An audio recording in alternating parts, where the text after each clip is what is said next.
Assalamualaikum warahmatullahi wabarakatuh. Perkenalkan, nama saya Lesa Diana, nomor pokok mahasiswa 20622011033, program studi akuntansi Fakultas Ekonomi dan Bisnis Universitas Muhammadiyah Bengkulu. Baiklah, di sini saya akan menjelaskan mengenai materi komponen ekuitas saldo laba, dividen, saham, treasury. Langsung saja, yang pertama, saldo laba. Saldo laba merupakan akumulasi laba yang diperoleh perusahaan yang tidak didistribusikan kepada pemegang saham sebagai dividen dan tetap diinvestasikan ke dalam perusahaan tersebut. Secara teknis, formula untuk menghitung saldo laba adalah sebagai berikut. Saldo laba sama dengan saldo laba awal ditambah laba rugi bersih dikurangi dividen. Berikut adalah contoh saldo laba. Laporan saldo laba PT Lesa untuk periode berakhir pada tanggal 31 Desember 2019. Saldo laba awal sebesar Rp200 juta, laba bersih setelah pajak Rp24 juta, dividen Rp10 juta, saldo laba akhir sebesar Rp214 juta. Cara perhitungannya adalah saldo laba awal Rp200 juta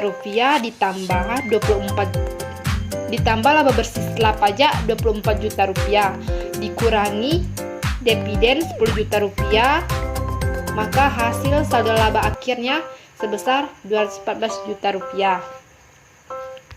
Selanjutnya, restriksi atas saldo laba.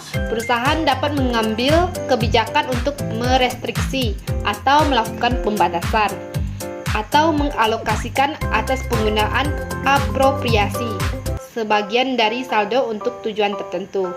Restriksi atau apropriasi diantaranya mencakup berikut ini.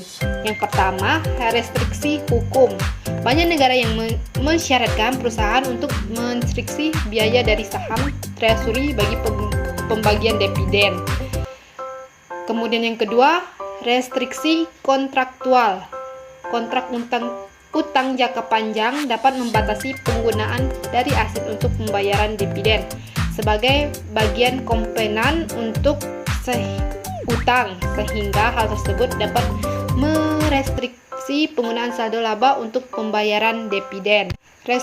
Yang ketiga, restriksi sukarela. Apropriasi saldo laba untuk tujuan khusus. Selanjutnya kita akan membahas dividen. Apa itu dividen? Dividen merupakan bagian laba yang didistribusikan kepada pemegang saham. Perusahaan mengeluarkan dividen berdasarkan bentuk-bentuk dividen sebagai berikut. Yang pertama, dividen kas. Kedua, dividen saham. Ketiga, dividen properti. Keempat, dividen scrip. Kemudian yang kelima, dividen likuidasi. Beberapa pertimbangan perusahaan dalam memberikan dividen yaitu: yang pertama, memenuhi ketentuan yang disebutkan dalam perjanjian dengan kreditor. Kemudian yang kedua, memenuhi ketentuan pendirian perusahaan. Ketiga, memenuhi pendanaan yang dibutuhkan perusahaan dalam rangka pertumbuhan atau ekspansi lebih lanjut. Yang keempat, menciptakan skema pembagian dividen yang stabil atau smoothing out. Yang kelima, menciptakan bantalan atau cadangan untuk menghadapi potensi kerugian yang dihadapi perusahaan di masa mendatang. Baik, selanjutnya kita akan membahas pemecahan saham. Pemecahan saham atau stock split merupakan peningkatan jumlah saham beredar dengan mengurangi nilai nominal saham. Sebagai contoh, perusahaan melakukan pemecahan saham 2:1 atau 2 lembar saham untuk 1 lembar akan membuat jumlah saham yang beredar menjadi 2 kali lipat dengan nilai nominal per saham berkurang menjadi setengahnya. Pada akhirnya, nilai kapitalisasi saham perusahaan tetap. Karena tidak ada perusahaan total nilai, maka untuk pemecahan saham tidak dilakukan jurnal atau pencatatan.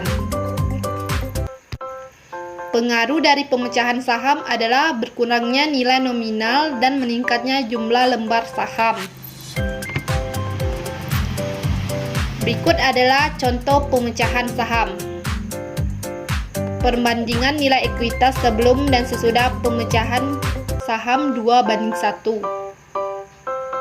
Yang ekuitas sebelum pemecahan saham 2:1, modal saham dikurang saham biasa 2 juta lembar saham pada harga 12.000 per lembar saham, sama dengan 24 juta rupiah. Kemudian saldo laba sebesar 50 juta rupiah, totalnya 29 juta rupiah. Sedangkan ekuitas setelah pemecahan saham 2:1, yaitu modal saham dikurang saham biasa 4 juta lembar saham pada harga 6.000 per lembar saham, sama dengan 24 juta rupiah. Saldo laba 5 juta rupiah, totalnya 29 juta rupiah. Selanjutnya, saham treasury. Apa itu saham treasury? Saham treasury merupakan saham perusahaan yang telah dikeluarkan oleh perusahaan dan kemudian dibeli kembali. Beberapa alasan perusahaan melakukan hal tersebut adalah: yang pertama, untuk memperkecil pajak; kedua, untuk meningkatkan laba per saham dan pengembalian atas ekuitas; ketiga, mengurangi jumlah pemegang saham; yang keempat, membentuk pasar bagi saham; kemudian yang kelima, saham akan dijual kembali kepada karyawan perusahaan atau saham akan dibagikan sebagai dividen; dan yang keenam, saham akan dikeluarkan dengan surat-surat berharga perusahaan lain. Selanjutnya, kita akan membahas penghasilan komprehensif lain. Penghasilan komprehensif lain atau other comprehensive income merupakan komponen ekuitas yang dipresentasikan dalam laporan penghasilan komprehensif yang mencerminkan total penghasilan dikurangi beban, atau termasuk penyesuaian reklasifikasi yang tidak diakui dalam laba rugi sebagai yang disyaratkan dalam SAK lainnya. Komponen penghasilan komprehensif lain meliputi: yang pertama, perubahan dalam surplus revaluasi; kemudian yang kedua, keuntungan dan kerugian aktuaria atau program manfaat pasti yang diakui; yang ketiga, keuntungan dan kerugian yang ditimbul dari penjabaran laporan keuangan dari entitas asing; keempat, keuntungan dan kerugian dari pengukuran kembali aset keuangan yang dikategorikan sebagai tersedia untuk dijual; dan yang kelima, bagian efektif dari keuntungan instrumen lindung nilai arus. Selanjutnya, kita membahas analisis laporan keuangan.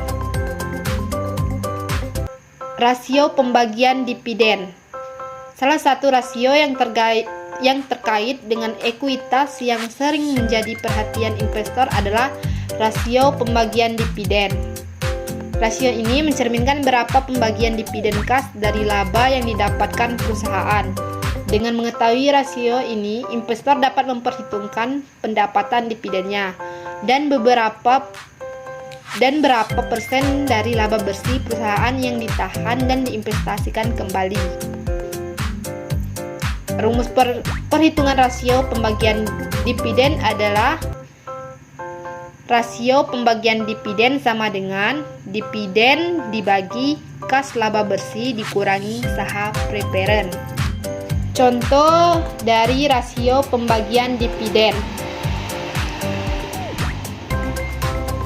PT Diana memiliki dividen kas sebesar 200 juta rupiah dan laba bersih sebesar 15 juta rupiah dan tidak ada saham preferen beredar.